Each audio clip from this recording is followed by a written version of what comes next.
सतीश उर्फ खोक्या भोसलेच्या घराची काल रात्री अज्ञातांकडून जाळपोळ 15 ते 20 जणांनी मारहाण केल्याचा खोक्याच्या कुटुंबियांचा आरोप। खोक्याला घेऊन बीड पोलीस शिरूरमध्ये दाखल। वैद्यकीय चाचणीनंतर खोक्याला न्यायालयात हजर करणार। पोलीस कोठडी होण्याची शक्यता। तर खोक्याला प्रयागराजहून विमानानं महाराष्ट्रात आणलं। अतिक्रमणामुळे खोक्याच्या घरावर वन विभागाचा बुलडोजर। अनधिकृत घर बांधल्यामुळे कारवाई। शिरूर कासारपासून काहीच अंतरावर खोक्याचं हे घर होतं। यापूर्वी घराच्या झाडाझडतीत वाळलेल्या प्राण्यांचं मांस आणि कातडे जप्त।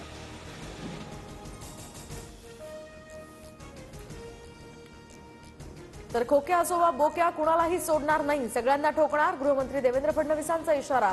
सतीश भोसलेच्या घरावरील कारवाईनंतर पहिली प्रतिक्रिया। सतीश भोसलेनं कायदा हातात घेऊन ज्या चुका केल्या त्यासाठी कायद्यानं शिक्षा द्या, पण परिवाराची काय चूक? घर का जाळलं? अंजली दमान यांचा ट्विट करत संताप।